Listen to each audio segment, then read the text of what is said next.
1. I am a 20-year-old male at uni in the UK, and I've recently finished my first year. A month after I moved in, some pretty interesting stuff started happening around me. At first it was concentrated in my uni halls, but it started following me around.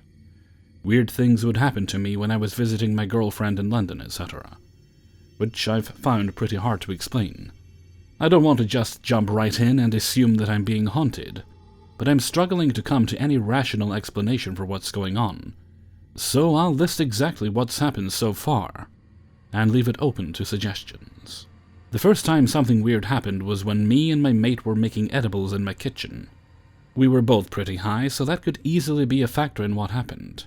My flat has this beer pong set complete with bright orange ping pong balls and cups, and me and my mate were throwing the balls at each other for fun while we waited for the edibles to cook. We sat down after this and started talking for a bit. I didn't feel any kind of presence behind me or in the room, but we both saw one of the balls fly from behind my shoulder and hit him in the face. Not really very hard, plus these are very light balls, so he wasn't hurt at all.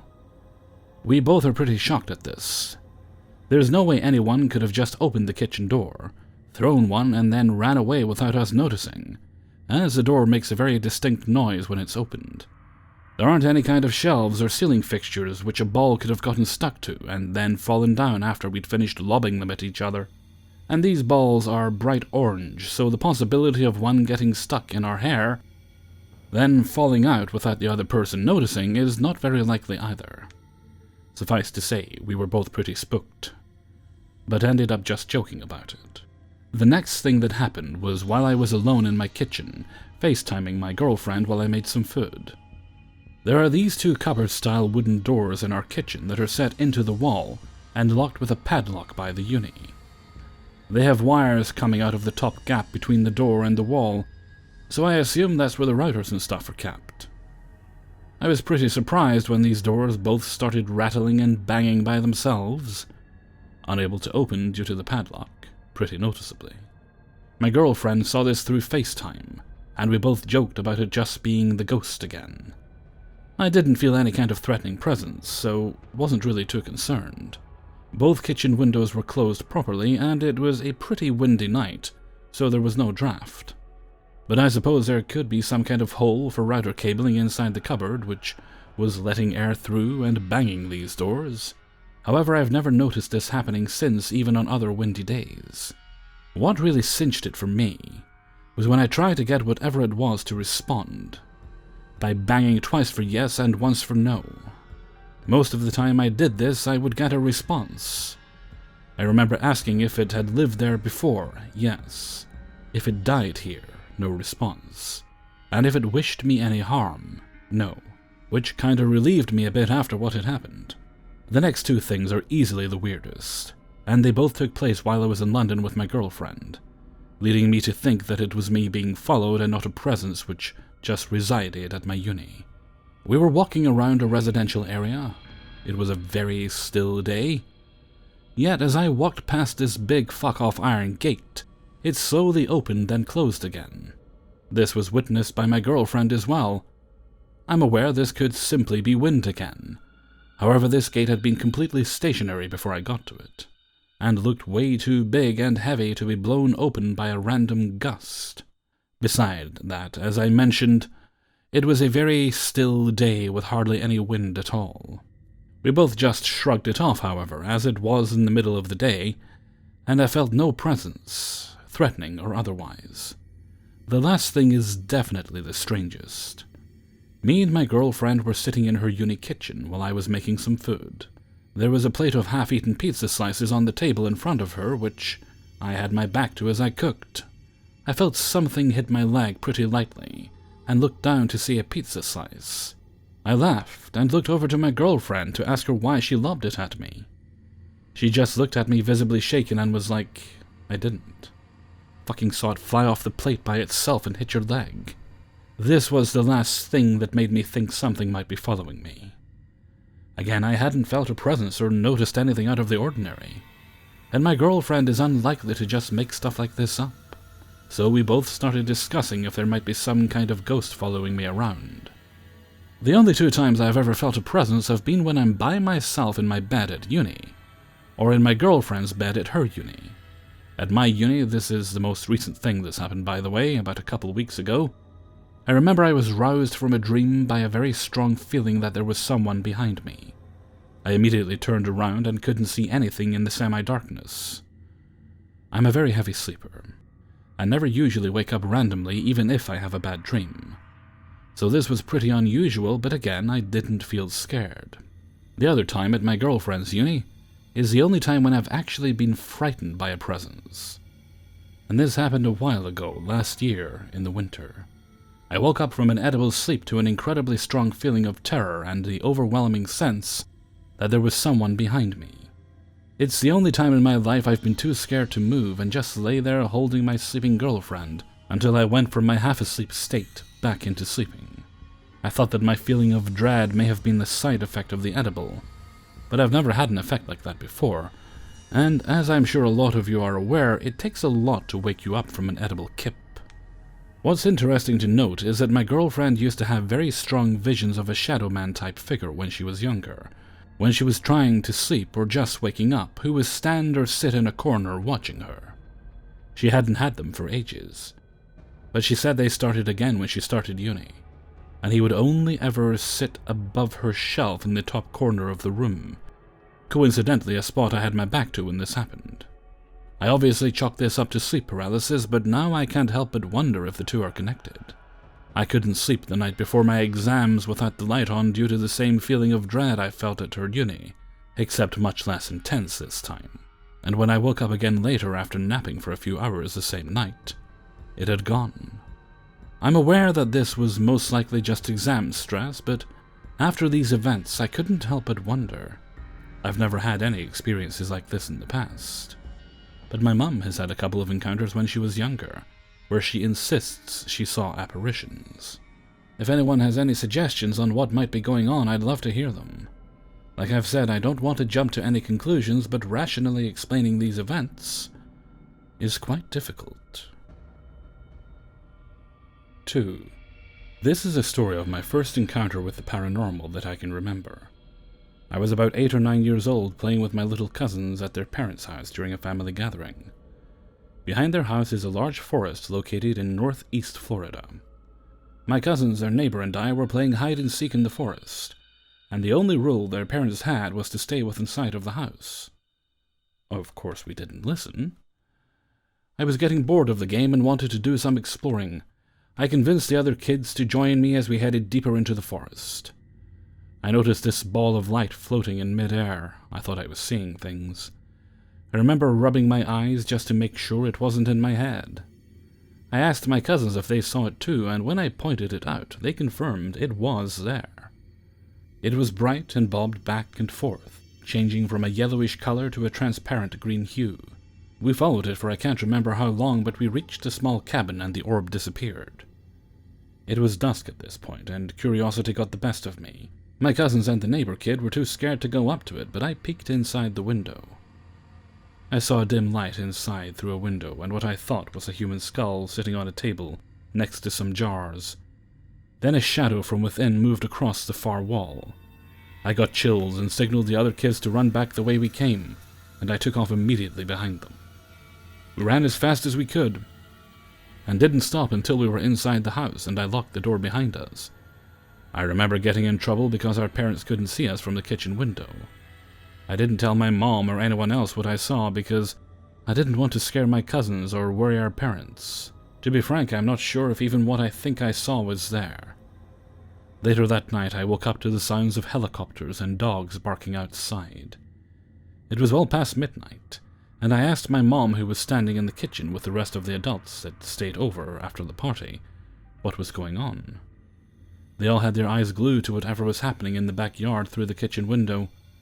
She said they found the body of a woman in the forest and a cabin where her killer was staying, and there was a manhunt going on. I remember not being able to sleep for the rest of the night, and the glaring white lights that shined through the folds of the blinds from the helicopters above. I'm not sure what that orb was. Maybe it was the spirit of the woman who was trying to lead someone to her killer. I'm not even sure if one of the other kids told anyone about the cabin we saw, and if it was one of the parents that called the police. I just remember us not being allowed to even go near the tree line anymore when we visited after that night. I never wanted to anyways. I'm 24 now, and have had many other experiences since then, but this one is one that I actually forgot about and was reminded of recently when reading up on will-o'-the-wisps. Thought I'd share where it all began for me. 3. This story is a few years old, but it still bothers me and I've never been able to find or come up with a clear answer to what it was. So I thought I'd come here. I was living in a super small town near Rochester, New York. I'm talking 302 people small. The whole place was extremely weird, but there is too much weird for me to put in one post. It was early fall, my sister was going to college nearby, and my mom and I would pick her up every night. It was maybe 8 p.m. when we were pulling out of the driveway.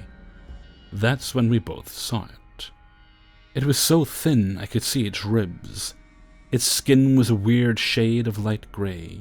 Its chest looked human. The anatomy was right. Collarbones, ribs. It even had nipples. But the rest of it didn't look human at all. Its legs were the weirdest. It kind of glided across the ground. You know when an NPC from a video game animation fucks up, and the footsteps are moving too slow for the amount of space the character is crossing? Yeah, it looked like that. Its actual movements were also weird. You know how dogs have that extra joint on their legs? It had that, but moving on 2 legs. And it didn't run as a dog does. It ran like a human, but with dog legs, if that makes sense.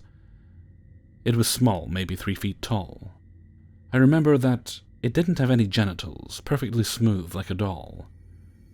I remember looking at its face. I remember it looking at me. I remember our eyes meeting. But I don't remember what its face looked like. I know I saw it. I know I did. But I just can't remember it. It's not like I forgot either. I forgot it the second I looked away from it. My mom stopped the car just as it ran into the bush. She'd seen it too. We were both too scared to get out and look for it, but we both saw it. My mom describes it almost the exact same as I do, although she says she felt overwhelming fear as soon as she saw it. I didn't feel that. I did feel like I'd seen something I wasn't supposed to, though. She believes it was a demon. I don't think it was. It doesn't match up with what I've heard of demons. People I've told this story to suggested it might have been something called a skinwalker. After a little bit of research, I don't think that adds up either. For a long time I believed it was an alien. I don't think I believe that anymore. I'm not sure. If anyone has seen something like this, or knows of anything like this, please tell me. Just thinking about whatever this was gives me nightmares. I really want to know what I saw. Thank you. 4. I am from a small village in Scotland that is northwest of Glasgow, near Loch Lomond. My family have a small holiday cottage on the Isle of Coll. If you feel like it, you can have a look on Google Maps to get an idea of where it is. My father's mother was born on this island, and her blood can be traced back to the 1600s on that island. The island has only around 200 inhabitants currently, but it is thought that it used to have 1,000 or so. At its longest, it is around 12 miles. At its widest, it is around 3 miles. There are countless stories and folk tales of people seeing unnatural things on this island, seeing glimpses of battles that happened hundreds of years ago, or seeing old workers walking through your farmhouse who aren't really there. You get the idea. Most people live in houses that have been lived in for a very long time, and some energies have been left behind. Our cottage used to be the dairy and cheesery. The barns around the house still have all the slots for where the cows would stay, etc. It is a very old cottage and has had many owners before us. It was last used as a dairy in the 70s. Fun fact, his cheese was once exported in the House of Lords, London. What happened? When I was around 10, we extended the small cottage into some ruined piggeries that were attached to the end of the cottage. We probably disturbed some old spirits when we knocked through those old walls, but it had to be done. The renovation meant that me and my sister now both had a bedroom each. My bedroom was pretty much empty, apart from some bunk beds at the far end away from the door. For the first year or so, I would feel a bit off about the pitch-black room when trying to sleep. When I was around 12, I saw her for the first time. She was around my age, stood in the middle of my room, a light across from the courtyard beaming in from a slit in my curtain and hitting the side of her face and body. Clear as day she was there, stood in the middle of my room. As soon as I saw her, I immediately panicked and turned to face the wall. I spent the rest of that night covered in sweat and shaking in fear. I knew what I had seen. I continued to see her every now and again, sometimes 2 days in a row. She eventually became an expected feature in my room, to me. It got to the point where I could peacefully fall asleep with her in the room because I knew from experience that all she ever did was stand there. She meant me no harm. She was just as much a part of the room as the stonework around her. I had a close friend come out to the island when I was around 14. I had not told him about her. Upon going to bed on the first night we were there, I saw her arrive in the middle of the room. I knew he was still awake, as we had just been talking. He was on the top bunk. I was on the bottom one. Silence. I didn't say anything, and neither did he. The next morning he seemed a bit off.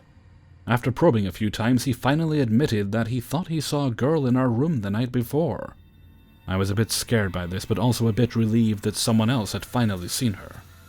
I told him about how I'd been seeing her for years, etc. To me, this was proof that I wasn't crazy and that this little girl really was there. When I was around 15, I made an effort to communicate with her while she was visible, and talk her through the transition of moving on. Not talking with words, but speaking without talking. Almost pleading with her, telling her that she had nothing to fear about moving on. There was no benefit to her being stuck where she was. She walked out of my room through my closed door. That was the last time I ever saw her. An unexpected ending. My dad was on the boat going to call one day when I was around 15 or 16. A family member of ours had died and was being buried on the island that day. My dad was sat in the lounge area of the boat and had just, by chance, started speaking with an elderly man who was sat across from him. It turned out to be the guy who owned our cottage back in the 70s and 80s. He sold the cottage to the person who sold it to us. By this point, my dad knew that I had seen this little girl in my room on many occasions. It turns out that this elderly man had a daughter. Unfortunately, she died of TB, tuberculosis, at a young age, around 9 or 10. She used to look after the pigs in the piggeries that we knocked into and renovated. She is buried on Tyree, the island next to Call. My dad didn't say anything to the man when he heard this, but it immediately clicked in his head. This was the young girl I had been seeing. Jumped to many years later. My dad brings his psychic out to the island to see what she picks up on. He hadn't told her about the little girl. She is very sensitive to these sort of things, and is well known for clearing buildings, smudging, etc. They arrived at the cottage during daylight. I have never seen the little girl during the day. As soon as our friend walks through the doorway of my room, she freezes and starts talking. She said, "There's been a young girl visible in this room recently, maybe around 10 years old. Is this your son's room now?" "Yes." "Has he ever seen her?"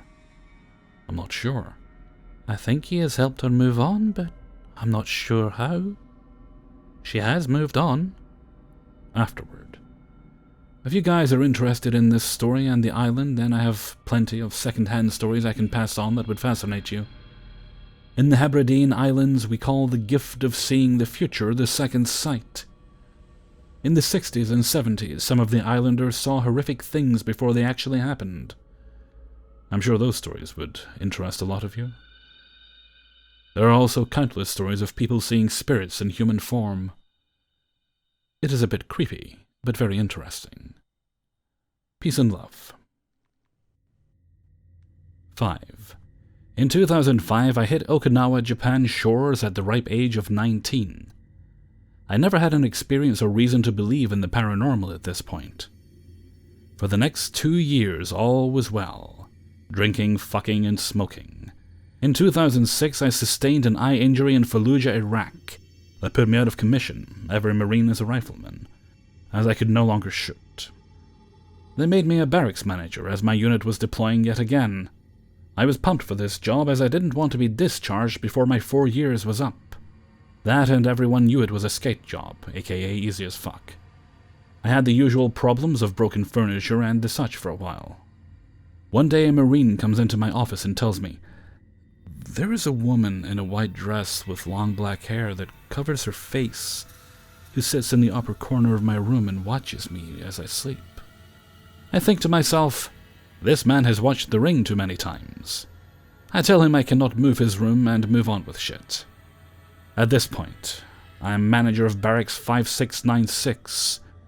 There came a time when Barracks 5704, diagonal from us, was empty and we needed renovations. I was in charge of moving everyone to 5704, so they could begin renovations. After all had been moved and everything was calm, I began an addiction to watching shows like Ghost Adventures and Ghost Hunters, back when they were fresh and new, and thought to myself, this is bullshit. I found myself verbally saying out loud, and a buddy of mine said, "Hey man, don't you have the keys to 5696? He was right. I did, and it was totally empty at night. Piquing my interest, I brought a tape recorder, old school, not a digital recorder. I went into the room the Marine told me about nearly a year back, ring lady, set the bitch on top of the mirror above the sink, and locked the door.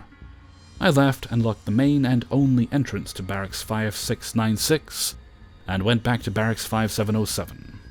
The next day, I let the Japanese painters in to do their job, as I did every day, and went up to room 423 to collect the recorder off the top of the mirror. I returned back to my office in 5704 and listened to the tape. I spent nearly 4 hours listening to nothing, dead space. Then it happened. The wall lockers in a room next to, or near to room 423 began slamming shut. Open and shut, open and shut. This went on for a few minutes before other rooms started in. After a few minutes from the first slamming wall locker, it seemed the building had came alive. I was disturbed as I was the only individual with a key on them. Any enlisted, even above me, would have to either ask me for the key or get one made. Once they did, I cannot fathom them wanting to slam lockers closed in the middle of the night, nor able to slam as many as I was hearing at the same time without 20 people to hear them. Yet I heard nothing but slamming wall lockers, no footsteps, no voices, no nothing. Knowing I placed a recorder, and told no one about, locked the door to the room and the main door to the barracks creeped me out. No one had access to this barracks, nor knew of my intentions. I was convinced the ghost realm was real, just like Zack. I wanted to find what was out there. I wanted more proof of these spirits. Barracks 5696 was still under renovations, which meant it was empty at night. No Japanese working crews, and I held the only key. I convinced a buddy of mine, who I will refer to as G, to come with me. We were going to conduct a live ghost hunting session. As exciting as it sounds, it wasn't. We never heard or saw shit. Being his and my first time, we felt weird talking to empty rooms of nothingness. We felt like nothing was there. We were wrong. We would pick random rooms throughout the barracks, opening whichever room we felt at the time. As we walked down to the office of 5696, still had power, the office was still functional. We joked that there wasn't shit here. The banging wall lockers still haunted my thoughts so, and I aimed to know more. I plugged my digital recorder and upgrade from the tape recorder into the PC, and started the exhausting journey of reviewing our files, one for each room. G was unconvinced as we entered room 3 or 4 on the recordings. Then it happened. I said the usual, "Good evening, my name is Will," etc. And G asked, "Can you tell us your name?" Clear as day, we got a response that said, "Get out!" Neither of our voices. And we were within arm's reach of each other. This was the first of many threats I received attempting to find the truth inside this barracks. A truth that came to infest my home life and made me never want to fuck with this shit again. Of course, as a madman, I persisted. Hey everybody, Hellfreezer here, and thank you very much for listening to 5 True Paranormal Stories, episode 143. And thank you very much to everybody who allowed me to use their stories in this video. Now I need a little bit of feedback from you guys. The recording volume of the last 2 videos, have they been loud enough for you? The reason is I was having a little bit of an issue where now and again the little dial on the audio interface can accidentally get knocked. And the thing is, it's really sensitive. So if it gets knocked slightly, it actually puts the recording volume up quite a bit. Which probably sounds okay to you guys, but when I'm editing it, it means that a lot of the sounds like the like that get caught, whereas if it was a little bit lower, it wouldn't really. And that just gives me a lot more work to do when editing. And as I say, it's fixable, so you don't really lose the audio, but it does make things more time-consuming than they need to be. So I've lowered it a little bit. It sounds okay to me, but I'm never 100% sure what you guys are hearing on your equipment. So do let me know if it's okay.